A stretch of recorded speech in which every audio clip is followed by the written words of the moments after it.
ได้เมตตาแผ่บารมีมาปกเก่าเกษาปกห่มรักษาครูบาอาจารย์พระมหาเถระพระเถรานุเถระเพื่อนสหธรรมิกสหพรหมจารีทุกรูปทุกองค์ปกห่มรักษาศรัทธาสาธุชนคนดีเก่าแก่อีปอยทั้งหลายติดตามรับฟังรายการสาระธรรมยามค่ำต่างสถานีวิทยุวัดบรรพสาธิตเจริญพรมีอะไรเพิ่มเติมไหมคะคุณย้ายเปิดมาเจ้าหนูโอนไป3 ยอดนะเจ้าคุณย้ายหนูวันได้ยิน2 รายการนะเจ้า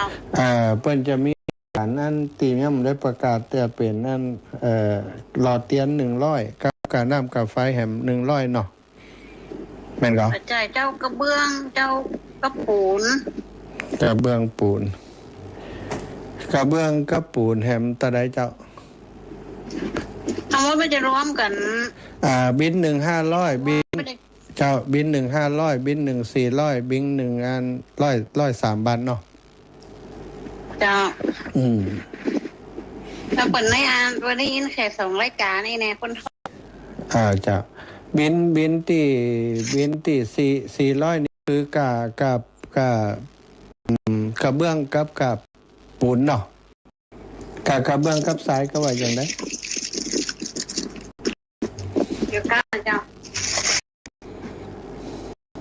ได้ยิน2 บ้านคนเดินมาถามโอนไม่เท่าได้กันแน่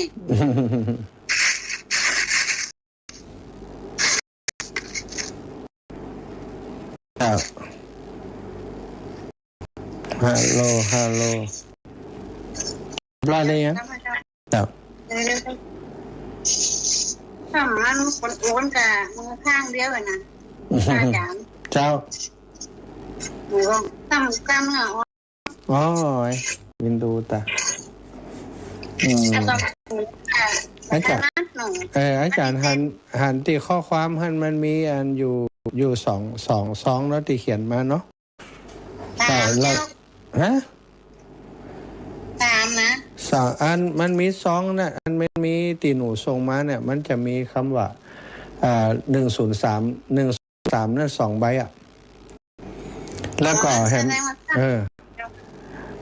ลองอ่านต่อดูติความอาจารย์ก็ว่าอันนี้มันคือนี่นะเราสงสัยบอกว่ามันก็เดี๋ยวก็เทคความครับนี่เนาะ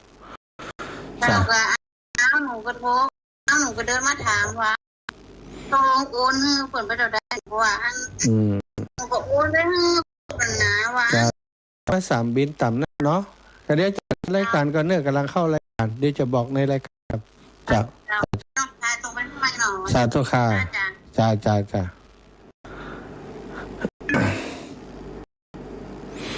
าศรัทธาญาติโยม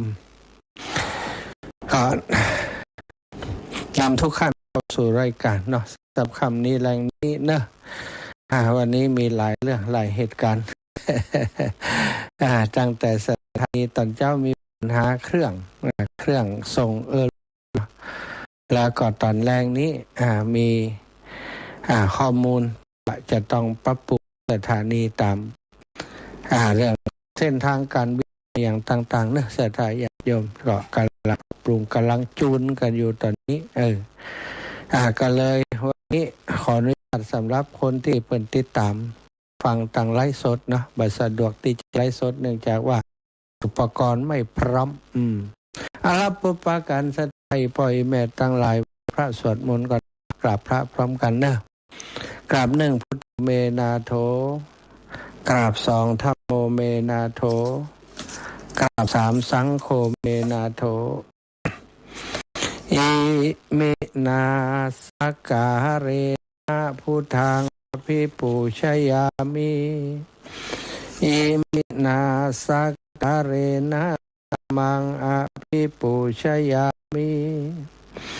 อิมินาสักการเรนะสังฆังอภิปูชยามิอรหังสัมมาสัมพุทโธภะคะวา พุทธังภคะวันตังอภิวาเทมิกราบสวากขาโตภคะวตาธัมโมธัมมังนะมัสสามิกราบสุปฏิปันโนภคะวะโตสาวกสังโฆสังฆังนะมามิกราบนะโมตัสสะภะคะวะโตอะระหะโตสัมมาสัมพุทธัสสะนะโมตัสสะภะคะวะโตอะระหะโตสัมมาสัมพุทธัสสะนะโมตัสสะภะคะวะโตอะระหะโตสัมมาสัมพุทธัสสะพุทธังสรณังคัจฉามิธัมมังสรณังคัจฉามิ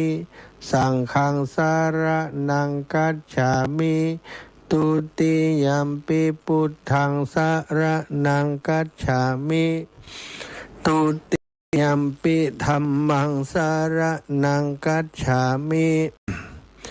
ตุติยัมปิสังฆังสรณังคัจฉามิตาติยัมปิพุทธังสรณังคัจฉามิตาติยัมปิธัมมังสรณังคัจฉามิตาติยัมปิสังฆังสรณังคัจฉามิ อิติปิโสภะคะวะอะระหังสัมมาสัมพุทโธวิชชาจารณะสัมปันโนสุขโตโลกวิทูอนุตตโรปุริสัทธัมมะสารทิสัทธาเทวมนุษสานังพุทโธภะคะวะติสวากขาโตภะคะวะตาธัมโมสันทิฏฐิโกอากาลิโก เอหิปัสสิโกโอปานายิโกปัจจตังเวทิตาโพวินยูหิติสุปฏิปันโนภะคะวะโตสาวกสังโฆอุชุปฏิปันโน ภะคะวะโตสาวกสังโฆยายะปฏิปันโนภะคะวะโตสาวกสังโฆสามิจิปฏิปันโน ภะคะวะโตสาวกสังโฆ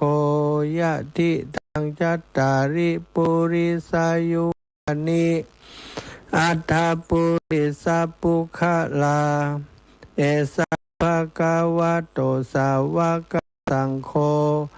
อาหุนายโยปาหุนายโยทักขินายโยอัญชลิการนิโยอนุตตรังปุญญเขตังโลกัสสาติกราบพระพร้อมกันเนอกราบนึกพุทธังวารันตังสิระสานะมามิกราบสองธัมมังวารันตังสิระสานะมามิกราบสามสังฆังวารันตังสิระสานะมามิศรัทธาญาติโยมไหวพระสวดมนต์ทำวัดเย็นโดยกันเรียบร้อยต่อไปก็จักได้สนทนาสาระธรรมนำธรรมะสาระเป็นประโยชน์มาสนทนามามาจากันต่อไปเนาะแต่ก่อนจะสนทนาธรรมมีเรื่องค้างคาอยู่แต่กี่โยมเปิ่นโทรมาเพราะว่าตอนบ่ายได้จัดได้กันเนาะก็มาอ่านดูข้อความที่โยมแม่ทองวานเปิ้นได้ฝากหลานเปิ้นโอนมาเนาะแต่ว่ามีข้อความอยู่2ข้อความและอีกข้อความหนึ่งนั้นมันเปิ้นก็โอนตังมา3รายการด้วยกันนะรายการหนึ่งโอนมา103 บาทรายการหนึ่งโอนมา400 บาทรายการหนึ่งโอนมา500 บาทเป็นอย่าง พ่องก็อ่านไป2 รายการมันขาดไปอีกรายการหนึ่งตอนนี้ส่งรายการมาแล้วเนาะอ่านตามรายการที่ส่งมาเนอะแม่ทองบานฟูบุตรบรรท่าโชคหมู่4ลำปางทำบุญสังฆทานสำนักสงฆ์500 บาทพร้อมลูกหลานอุทิศให้ป่อให้แม่ตีล่วงลับไปแล้วแล้วก็อีก2 นึงนะแม่ทองวานถวายอาตมาภาพ103 บาทแล้วก็อีก2 นึงอีก2 นึงแยกเป็นรายการดังนี้ทราย100 บาทกระเบื้อง100 บาทปูน200 บาทรวมกันก็เป็น400 บาทเรียบร้อยแล้วโยมหลานติดทำหน้าที่โอนทำหน้าที่เรียบร้อยแล้วเนอะพอดีแต่เจ้าเปิ่นส่งมาพิรายการหนึ่งเนาะเอา103นั้นมาเป็น2ก็เลยแผ่นสุดท้ายนี้บำมาตอนนี้มาเรียบร้อยอนุโมทนาโยมบุญกับโยมแม่ทองวานฟูบุตรนะศรัทธาญาติโยมขอแจ้งให้ทราบว่าตอนนี้สถานการณ์ถ้าหากว่าฝนตกเนาะถ้ามีฝนตกมีฟ้าห้องฟ้าคางสถานีวิทยุอาจจะปิดทำการปิดออกอากาศเพราะว่ามีความเสี่ยงสูงนะเพราะมีสถานีในเครือข่ายของเฮาหลายสถานีที่ฝนตกฟ้าผ่าแล้วก็มันมีผลกระทบกับเสาแล้วก็เครื่องส่งของสถานีนะแต่มันโดนกรรมนี่ก็เสี่ยงหลายตังเอาไปซ่อมนี่ก็เสี่ยงหลายตังดีก็อาจจะยุดไปเมินถ้าเฮาบ่จัดการก่อนถ้าเกิดว่าช่วงใดเนาะเวลาใดที่สถานีมีฝนตกฟ้าห้องฟ้าผ่านี่ก็ตั้งสถานีก็จะขออนุญาตขอทำการปิดการส่งสัญญาณเสียงนะก็คือปิดเครื่องส่งปิดทั้งหมดเอาไว้ก่อนนะคือสถานทราบว่าดีเสียงเงียบไปก็แสดงว่าที่วัดบรรพตมีฝนตกมีฟ้าห้องเนอะก็แจ้งให้ทายาทโยมได้รับทราบแต่เจ้านี้แสดงอาการกำหนึ่งเนาะทางช่างเทคนิคก็น่าจะเป็นน้ำเข้าติดสายส่งแล้วก็มันซึมมาหาติเครื่องทำให้เครื่องสามารถจะออกอากาศได้ที่เปิ้นเรียกว่ามันมันน็อกเนาะมันปิดระบบ ตอนนี้พบปะกันแล้ว จะได้อู้จากเรื่องต่อจากตะคืนที่พระพุทธเจ้าได้ไปโปรดพระพุทธบิดาพระเจ้าสุโธทนะที่กรุงกบิลพัสดุกรุงกบิลพัสดุ แคว้นสักกะสตาญาติโยมก็ไปถึงตอนที่พระพุทธองค์ได้ฉันภัตตาหารเรียบร้อยพระเจ้าสุโธทนะได้นำพระพุทธองค์ได้เข้าไปพบพระนางพิมพายโสธราซึ่งก็เป็นที่น่าสังเกตว่าพระนางบักเข้าไปเฝ้าพระพุทธเจ้าตอนที่พระองค์ได้อยู่ในท่ามกลางพระประยุรญาติเนาะก็มีความเห็นเป็นหลายอย่างหลายประการหนึ่งนั้นอดีตเดิมพระนางเป็นแม่บรรดาลาหุนนะก็คือเป็นพระชายาของเจ้าชายสิทธัตถะนะถ้าไปเข้าเฝ้าท่ามกลางพระประยุรญาติก็อาจจะทำให้หลายคนเป็นที่สังเกตของคนอีกอย่างหนึ่งก็คืออาจจะเป็นความน้อยเนื้อต่ำใจธรรมดาของผู้หญิงเนาะทิ้งไป6 ปีจะบำมาหาเลยเชียวหรือประมาณนี้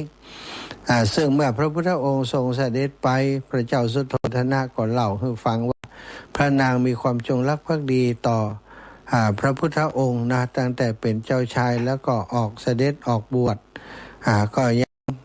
ติดตามทำประพฤติเหมือนกับองค์กระทำทุกประการนะบ่มีนอกใจมีความซื่อสัตย์มั่นคง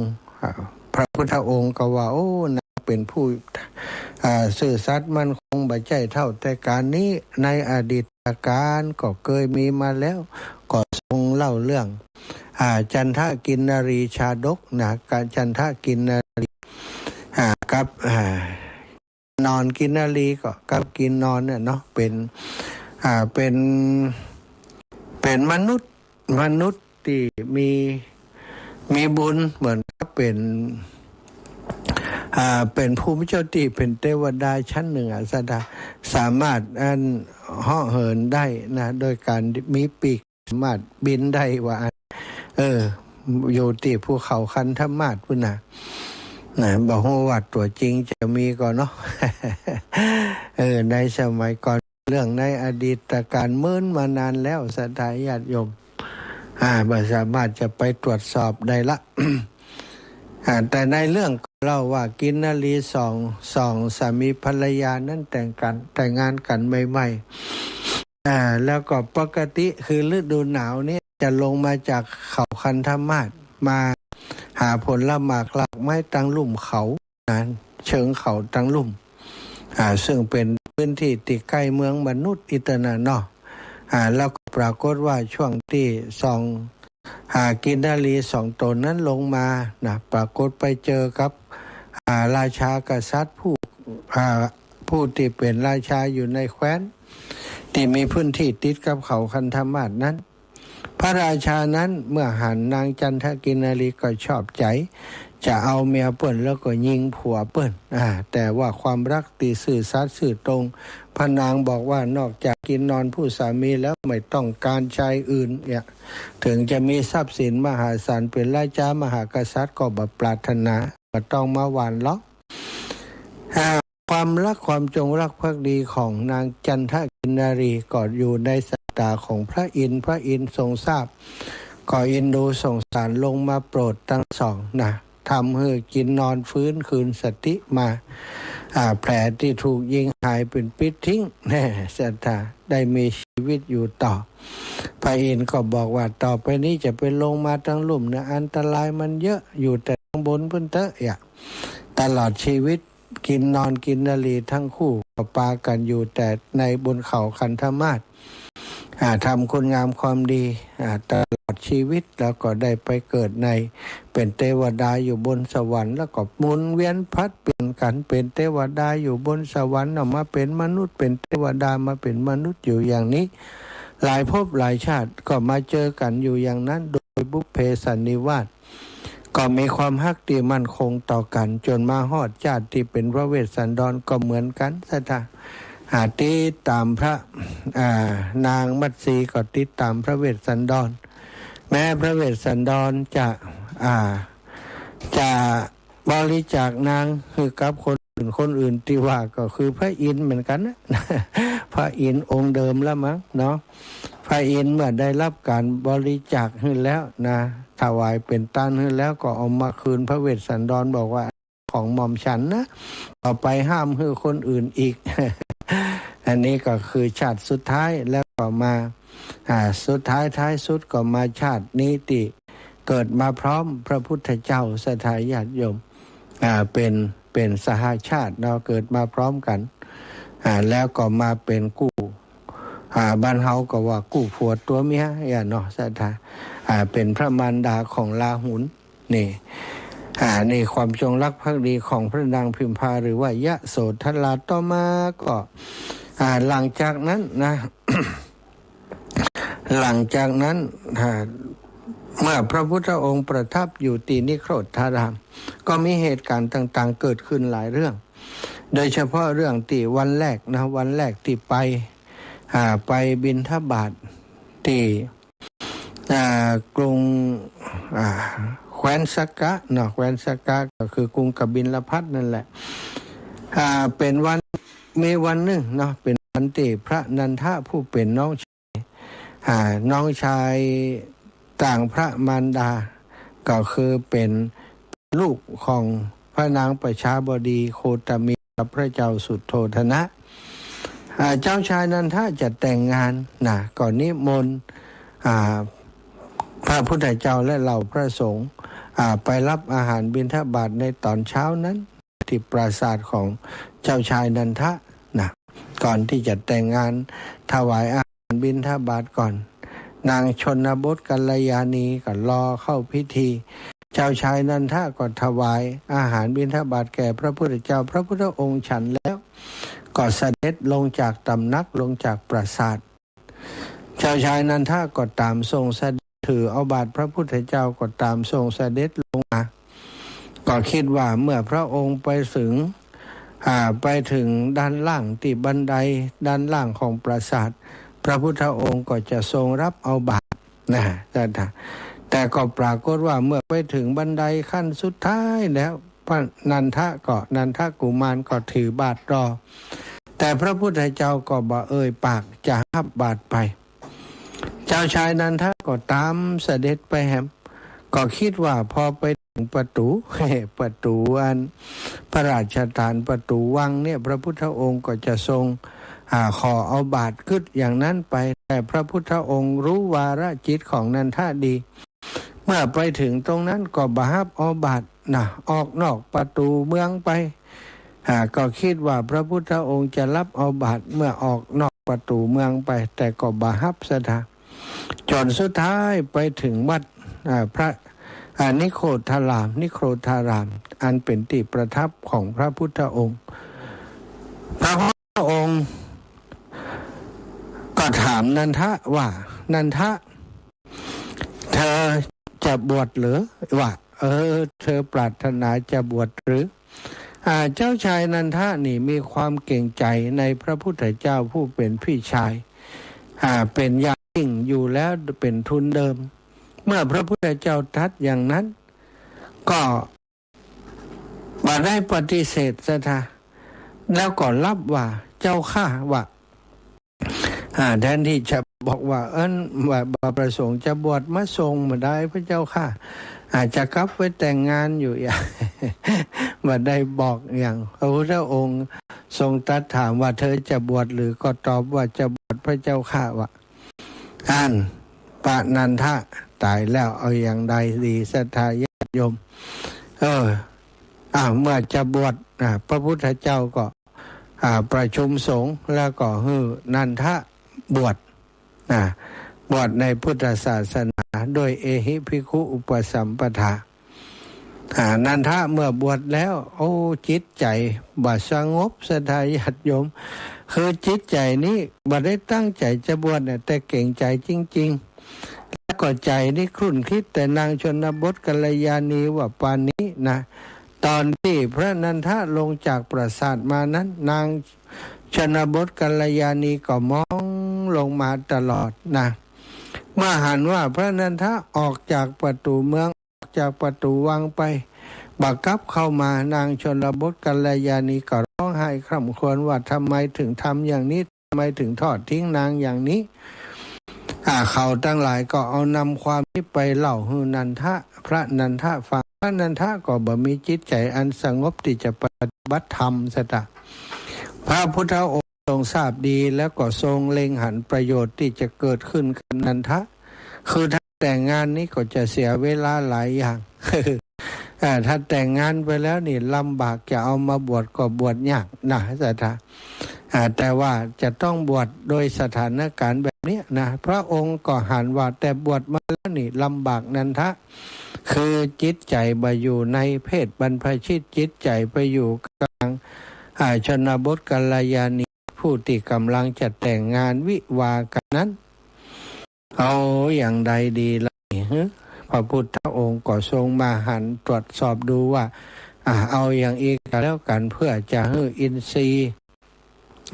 ของนันทะนี่แก่กล้าพระองค์ก็จวนนันทะไปแอวนันทะเธออยากจะไปเที่ยวสวรรค์หรือเปล่าสวรรค์นี่มีนางฟ้าสวยงามเยอะนะว่าศรัทธาพระพุทธองค์จวนนันทะไปศรัทธาญาติระหว่างที่เดินที่ทรงนำนันทะไปสู่สวรรค์ได้เหาะไปนั้นศรัทธาพระองค์ได้หันลิงตัวหนึ่งอยู่บนต่อไม้แห่งหนึ่งที่ไฟไหม้ศรัทธาลิงหางด้วนอยู่บนต่อไฟไหม้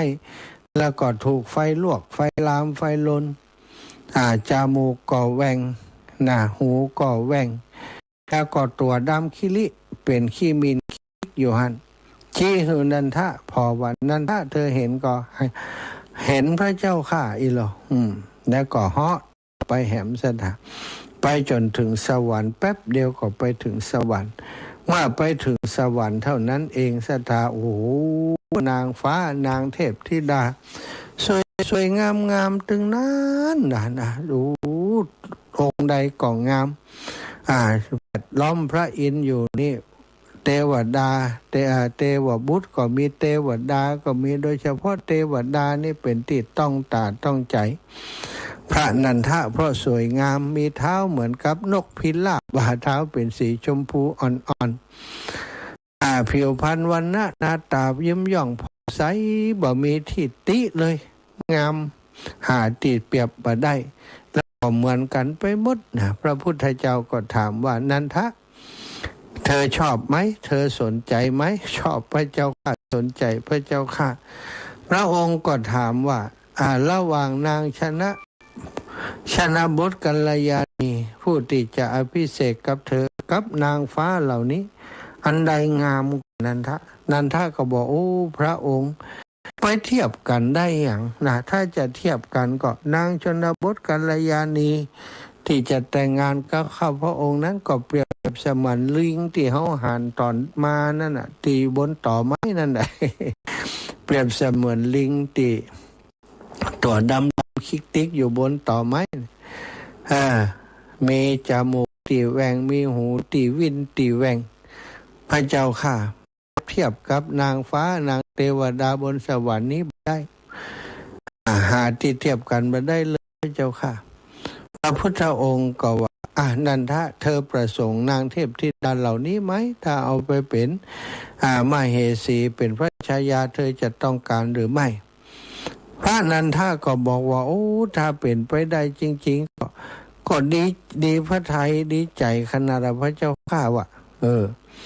พุทธองค์ก็จึงตรัสว่านันทะทายอย่างนั้น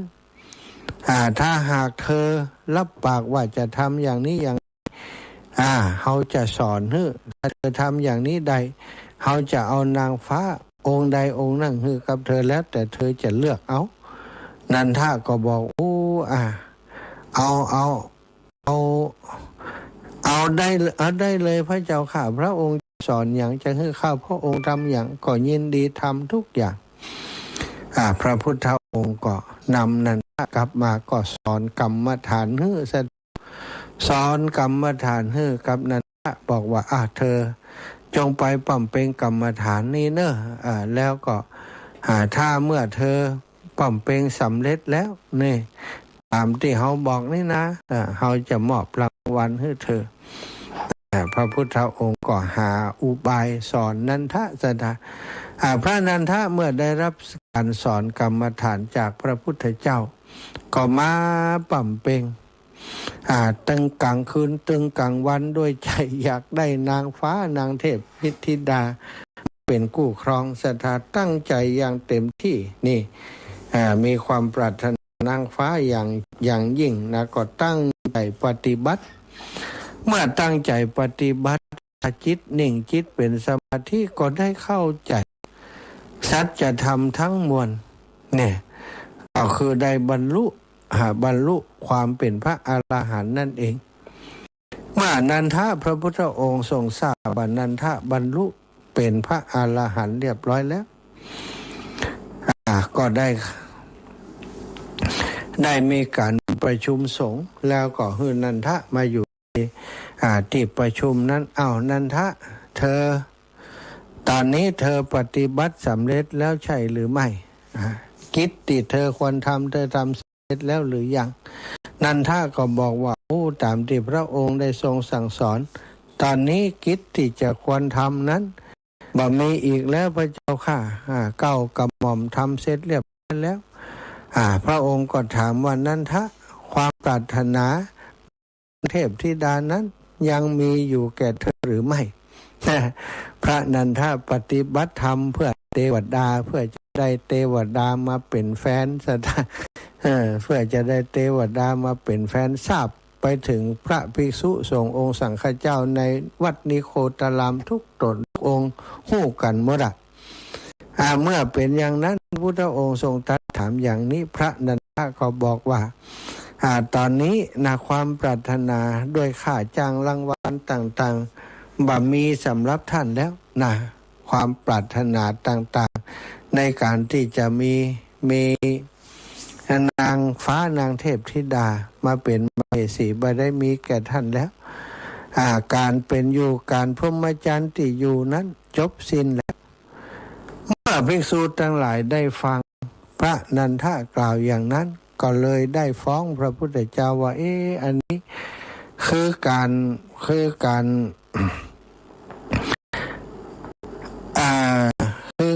เปิดห้องว่าการเรียกว่าทำนายเนาะทำนายตัวเองหรือว่าการรับรองตัวเองว่าตัวเองบรรลุอรหันต์ซึ่งตามหลักแล้วถ้าเกิดบรรลุจริงนี้ก็จะเป็นการอวดอุตริมนุสธรรมตอนนี้พระนันทะได้พยากรณ์ความเป็นพระอรหันต์แก่ตนแล้วข้าแต่พระองค์ผู้เจริญเป็นเช่นนั้นหรือไม่พระเจ้าค่ะพระพุทธองค์ก็ตรัสว่าโอ้ภิกษุทั้งหลายนันทะนี้เขาเป็นผู้มีบุญสร้างสมบารมีมาแต่อดีตชาติแต่ปางก่อนแม้คำว่าบะมียังบะหูจักเลยประสาอายังเนาะที่บุญญาบารมีเขาเมื่อแก่กล้าแล้วก็จะย่อมบรรลุอรหันต์เป็นเรื่องที่บ่ยากสำหรับนันทะแต่เดิมทีนะเขาอาศัยเฮาจึงได้ไปสู่สวรรค์ไปหันนางฟ้าเฮาก็ใช้กุศโลบายเอานางฟ้ามาหลอกล่อเนาะหรือเอามาให้นันทะสนใจเพื่อจะปฏิบัติธรรมแต่ตอนนี้ความปรารถนาด้วยเรื่องอันเป็นกามตัณหาทั้งหลายย่อมไม่มีแก่พระอรหันต์พระพุทธเจ้าก็พยากรณ์ว่าพระนันทะนั้นได้บรรลุเป็นพระอรหันต์เรียบร้อยแล้วศรัทธาญาติโยมนี่ก็เป็นการบวชที่จำใจบวชจำใจบวชเก่งใจพี่ชายพระพุทธเจ้าเป็นพี่อ้ายเนาะเป็นพี่เป็นพระเก่งใจพระเชษฐาจึงได้มาบวชแล้วก็พอบวชแล้วก็หวังจะได้กล้าจ้างศรัทธาเลยปฏิบัติธรรมเพราะหวังจะได้นางฟ้ามาเหสีแต่สุดท้ายเมื่อบรรลุธรรมก็คือจบพรหมจรรย์ก็บ่ต้องการอย่างแหมแล้วความนี้ก็ทราบไปถึงนางชนะบทกัลยาณีก็ร้องไห้คร่ำครวญว่านางนี้ถูกทอดทิ้งพระพุทธองค์ก็ทรงเล่าเรื่องว่าในอดีตชาติก็เหมือนอย่างเนี้ยนะนางชนบทกัลยาณีเป็นศัตรูต่อพรหมจรรย์ของนันทะมาโดยตลอดนะก็ตัดเป็นเรื่องนิทานหรือว่าชาดกอีกเรื่องหนึ่งให้ได้ฟังแต่ว่าวันนี้จะมาเล่าฟังโดยละเอียดมีความประสงค์จะบอกว่านอกจากพระนันทะมาบวชแล้วตอนแรกพระเจ้าสุโธทนะก็บ่พอใจศรัทธาญาติโยมแต่อย่างใดเนาะในเมื่อบวชไปแล้วเราก็บรรลุอรหันต์ไปแล้วจะว่าอย่างใดได้พระเจ้าสุโธทนะก็เป็นพระสกทาคามีแล้วมีคุณธรรมที่สูงแล้วแต่ก็ยังมีความน้อยเนื้อต่ำใจอยู่ก็เนาะติดลูกไปบวชเถอะเพราะหวังจะมาครองราชย์ต่อจากพระองค์ก็ไปบวชเถอะพระพุทธเจ้าเอาไปบวชเถอะต่อมาก็มีความหวังที่ลาหุนว่าเป็นยักษ์นันทะไปบวชก็ยังเหลือลาหุนอยู่ลาหุนจะได้ขึ้นครองราชย์เป็นคนต่อไปพระองค์ก็ตั้งใจว่าแล้วก็แล้วไปต่อไปก็มาสนับสนุนลาหุนกุมารนี้จะได้ขึ้นครองราชย์ต่อไปแต่ต่อมาศรัทธาญาติโยมพระพุทธองค์ก็เสด็จบิณฑบาตในเมืองกบิลพัสนั้นอีกพระนางพิมพายโสธราก็บอกให้ลาหุนไปขอทรัพย์ที่เกิดตอนพระบิดาของลาหุนจุติเกิดมานั้นก็มีทรัพย์สมบัติเกิดขึ้น4 มุมเมือง5 ขุมทรัพย์ตรงกลางแหม1 ขุมทรัพย์ขุนทรัพย์ที่มหาศาลได้ให้ทานตลอดชีวิตบ่มีความเดือดร้อนสิ่งต่างๆเกิดขึ้นกับเจ้าชายสิทธัตถะผู้มีบุญมาเมื่อเจ้าชายสิทธัตถะทรงออกบวช ก็ทรัพย์เหล่านั้นก็หายไปโดยปริยายสถาบ่ได้ปรากฏขึ้นมาหือหันเลยนางก็เลยบอกคือลาหูนว่าในฐานะติดเจ้าลูกของพระองค์ก็น่าจะเป็นผู้ที่มีส่วนได้รับมรดกจากเสด็จพ่อของพระองค์ก็ให้ลาหุนไปขอพระพุทธองค์ก็ทรงฮู้โอ้อันพระนางเพียงพาและลาหุนปรารถนายังทรัพย์ที่เกิดพร้อมขึ้นพร้อมกับพระองค์ซึ่งมันเป็นไปบ่ได้ที่ลาหุนจะครอบครองหรือว่าดูแลเพราะทรัพย์ที่เกิดขึ้นกับพระพุทธองค์ก็เป็นทรัพย์ของพระองค์บ่สามารถจะไปฮื้อภัยจัดการดูแลได้บ่สามารถจะมอบต่อภัยได้แต่ถึงจะมอบได้พระองค์บอกว่าทรัพย์เหล่านั้นมันเป็นโลกียทรัพย์มันจะต้องเสื่อมสูญไปเป็นธรรมดาฉะไหนเลยเฮาพึงฮื้ออริยทรัพย์แก่ลาหุนถึงจะดีสถาเฮอลาหุนเป็นผู้มีศรัทธาเป็นผู้มีศีลมีจาคะมีปัญญาจะดีกว่าอันเมื่อคิดอย่างนั้นแล้วพระองค์ก็บอกว่าได้สิลาหุนก็เช่นเดียวกันสถานลาหุนก็เดินตัวกลต่อยเดียวกันนะบิณฑบาตแล้วก่อนบิณฑบาตแล้วเดี๋ยวก่อนฉันแล้วก่อนฉันเสร็จเรียบร้อยกลับไปที่วัดนิโคทารามลาหุนก็ต้อยไปแล้วก็อยู่อย่างนั้นจนไปถึงนิโคทารามพระองค์ก็ถามลาหุนเธอจะบวชหรือลาหุนก็เจ้าข้า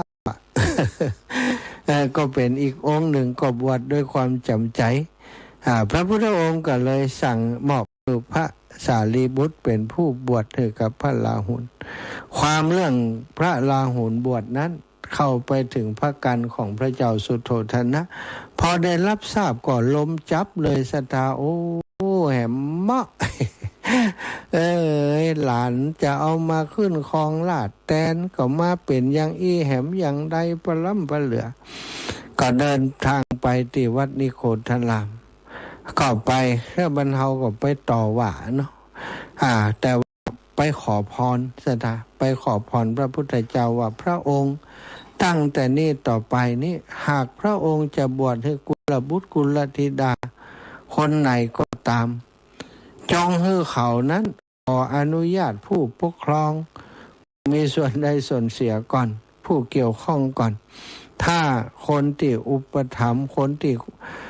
เป็นญาติเป็นพ่อเป็นแม่เป็นคนในครอบครัวที่สำคัญนั่นเปิ้นอนุญาตถึงจะบวชได้พระพุทธองค์ก็ดูแล้วว่าปอนข้อที่ขอ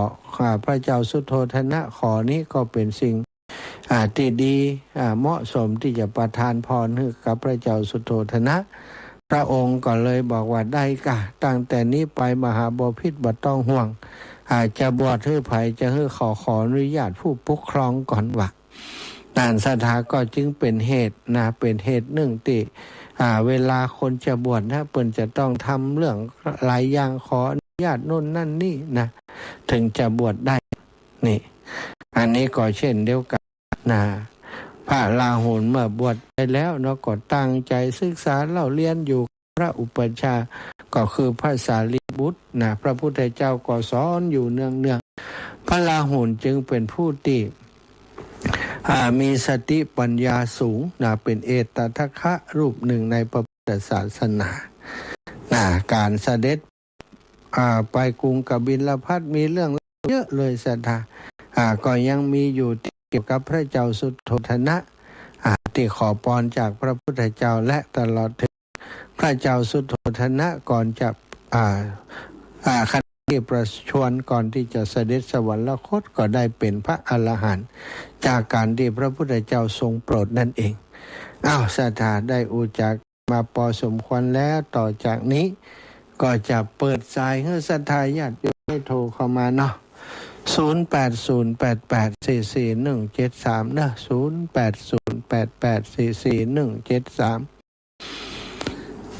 ก็ขอบคุณครับศรัทธาสาธุชนทุกคนทุกท่านติดตามรับฟังรายการพี่น้องตังเชียงใหม่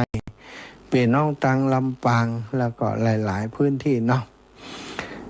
ต่อจากนี้ก็ถ้าจะมี การปรับปรุงสถานีในส่วนของเสาอากาศแถมเสาอากาศที่ตั้งไว้ตอนนี้ปรากฏว่าทางวิทยุการบินแจ้งมาว่ามันสูงล้ำไปนะมันจะไปเกะกะเส้นทางการบินของเปิ้นขอให้เฮาลดเสาลงมาบัดแน่ใจว่าถ้าลดเสาลงมาแล้วสัญญาณจะปกติเหมือนเก่าก่อนเนาะนี่ก่อนหน้าเป็นห่วงศรัทธาที่เคยฟังอยู่ได้อยู่ ต่อไปถ้าลดเสาลงมาอาจจะบ่ได้ยินก็ได้เจริญปอนมีประกาศแล้วเนาะเจ้านี้เจ้า5363 5363ล่ะเจ้า5363 095นี่ก็095อยู่เลย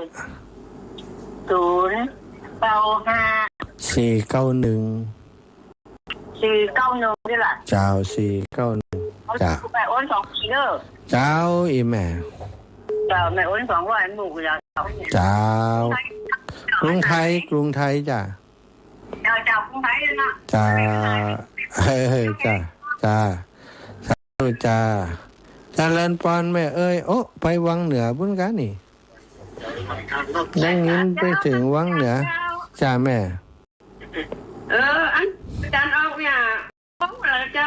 จ้าอีแม่ออกเมื่อ1 ทุ่มกำลังหาอันในครั้งฝันปลายที่เจ้าแบบผ้าห้องอากาศตั้งเพศถ้าผ้าห้องผ้าฟ้าก็จะปิดเคียงแล้วนี่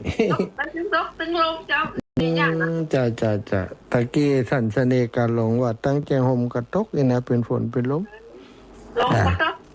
เจ้าพายุเนาะแม่เนาะพายุฤดูร้อนจ้าคือกำลังใจอาจารย์นะเจ้าไว้สาธุค่ะแม่ไปถึงปุ่นโลนี่เดี๋ยวพี่น้องตังเวียงปะเปาโทรมาละ ตังเวียงปะเปานะ ยายพรร้องวัวแดงมาแล้วยายพรมืดฝนอะไรมาจงนะมืดได้ล่ะมืดไปทางวันออกอ่ะมืดทางวันออกก่อนลายด้อยวังเหนือเจ้าหมเจ้าสาธุระวังเนอะระวังลมปัดบ้านยายพรเจริญปอนแม่ย่านวลยอดคำปันเจ้าไว้กาเจ้ากาแฟกาฟ้าห้องบึ้งบ้างที่น่ะก็อันตรายนะนี่น่ะถ้ามันบึ้งบ้างก็ต้องปิดเขียงเจ้าขึ้นก่อนนะกับฝนตกแต่ตัวเนาะเจ้าแม่เจ้าวันนี้เดี๋ยวในห้องเนี่ยบึ้งบ้างระมัดระวังเนอะเจ้าเดี๋ยวแม่กินแล้วสาธุเจ้าแม่เจ้าวันศาสตร์เจ้าเจริญปอนแม่บุญไรพงพิงอำเภอเปล่าจังหวัดเชียงใหม่เจ้าลูกไว้ศาสตร์เจ้าแม่ฟังถ้าคำตัวนรกแต่ว่ามาซื้อเนี่ยแม่เตบ้านแม่มาได้ไปโอนตังค์เป็นอย่างแม่ต้องเห็บต้องฝังสมได้ก็ได้นะหลังคาแม่จะล่มลูกพวกต้องห่วงตั้งเพศดูแลตัวเองแต่เนอะจะสะดวกได้ก็ว่าเจ้าถ้าเนี่ยแม่จะโอนลูกปันเจ้าใดจ้ะแม่จะลูกของอาจารย์ทุกเรานะแม่เนอะสาธุค่ะแม่เจ้าของเจ้าแม่สาธุเจ้าเจริญปอน7953พี่ความบุญ2เจ้า3เจ้าประกาศให้คำชื่ออย่างพ่องแม่อุ้ยจันสมแม่จันสมเส้นทองหลางแม่ยาเรียบคุณครูยุพาเนาะยาละอองคุณครูยุพาคนละกองเจ้ากระเบื้องคนละกองเนาะฮะแล้วแต่น้องกะวันใด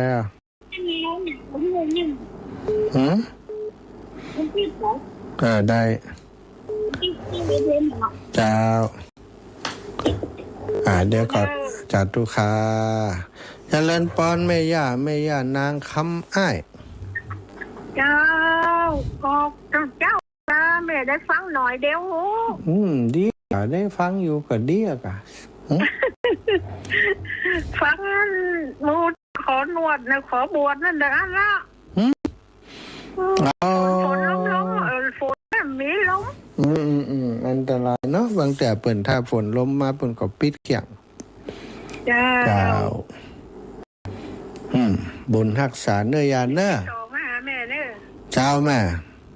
เจ้าสั่งแฮมละเมีย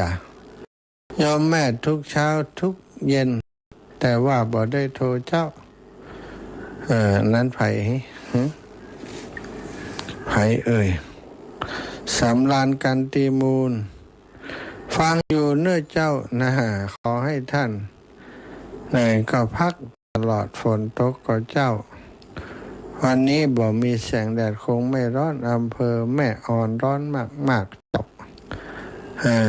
สำราญกันตีมูลนะฟังอยู่ทุกวันโยมแม่ทุกเช้าทุกเย็นแต่ว่าบ่ได้โทรเจ้าบ่เป็นอย่างเนอะบุญรักษาแม่ปราณีเมืองมาเจริญปอนไม่ย่าหางอยู่เนื้อเจ้ามาเอวแหมเนื้อเจ้า มีแม่แม่ปราณีเมืองมาเอวได้กันนี่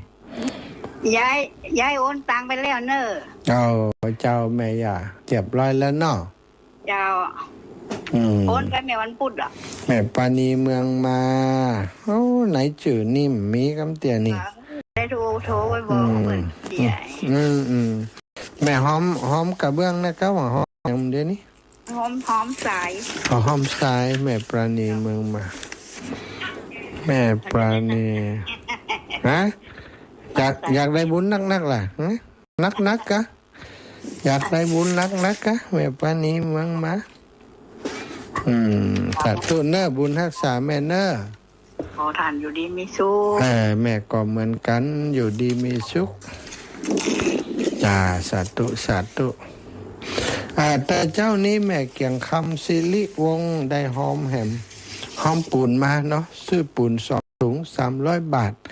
แล้วก็แม่ย่า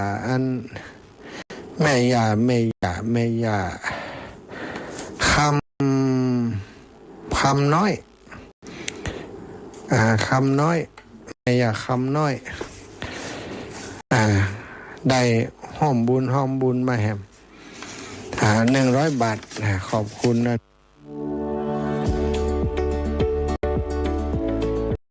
คุณกำลังรับฟังสถานีวิทยุข่ายคลื่นสีขาววัดบรรพตสถิตจังหวัดลำปาง FM 106.50 เมกะเฮิรตซ์วิทยุประเภทบริการสาธารณะข่าวสาร สาระ ธรรมะ ความรู้และเสียงเพลง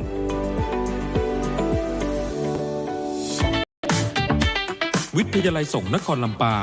มหาวิทยาลัยมหาจุฬาลงกรณราชวิทยาลัยเปิดรับสมัครพระภิกษุสามเณรและบุคคลทั่วไปเข้าศึกษาต่อในระดับปริญญาตรีหลักสูตรพุทธศาสตร์บัณฑิตสาขาวิชาพระพุทธศาสนาหลักสูตรรัฐศาสตร์บัณฑิตสาขาวิชารัฐศาสตร์และปริญญาโท